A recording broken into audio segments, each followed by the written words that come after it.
श्री दुर्गा देव्ये नमः। श्रीमद् देवी भागवत महापुराण सप्तम स्कंद अध्याय 24। चंडाल की आज्ञा से हरिश्चंद्र का शमशान घाट पर जाना। सौनक ने पूछा, परम आदरणीय सूत जी, चंडाल के घर जाकर राजा हरिश्चंद्र ने क्या किया?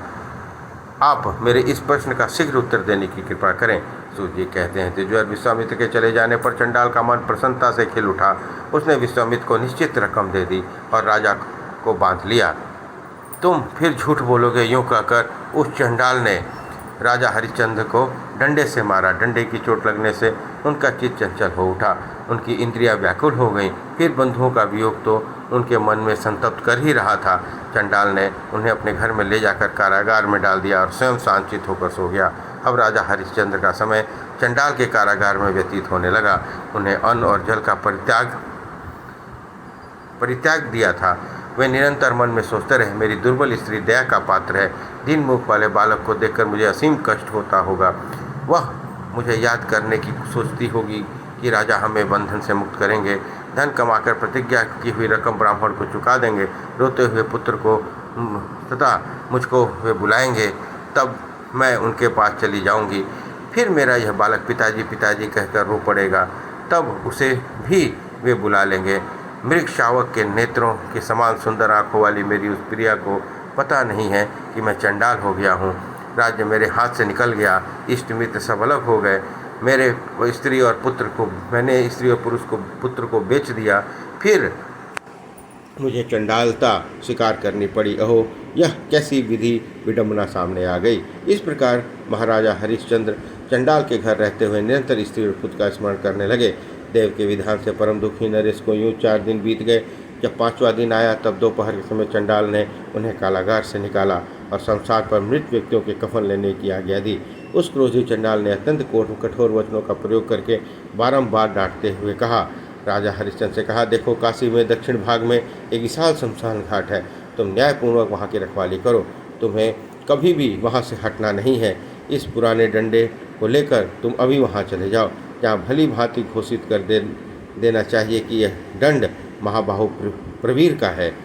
सूत जी कहते हैं, सौनक चंडाल की आज्ञा पाकर महाराज हरिश्चंद्र कफन लेने के लिए शमशान घाट पर चले गए।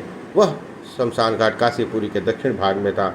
वहाँ मुर्दे जलाए जाते थे। अत्यंत दुर्गंधित धुआं उठता रहता था। सर्वत्र भयंकर चित्कार होता रहता था। सैकड़ों सियार अड्डा बनाए हुए थे। गीधों और गीदड़ों से भरा हुआ स्थान भरा था। सर्वत्र मुर्दे ही मुर्दे दिखाई देते थे।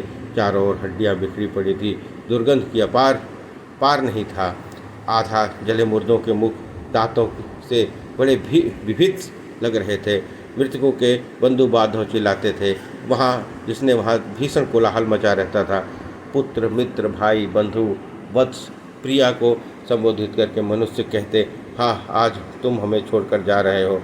कुछ लोग दादा, नाना, पिता, पोता, बंधु बांधव को लक्ष्य करके कहते, हाँ, कहाँ चले गए, आने की कृपा करो।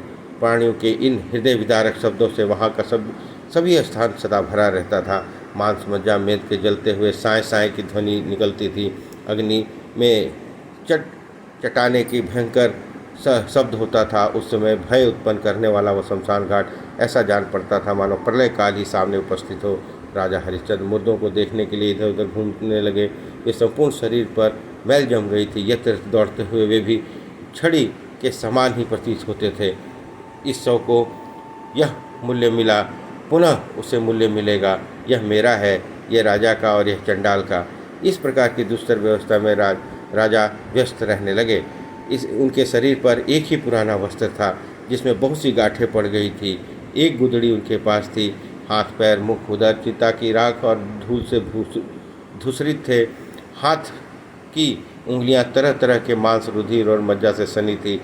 अनेक प्रकार के मुर्दों के ही प्रबंध में व्यस्त रहने के कारण उनकी भूख शांत हो गई थी।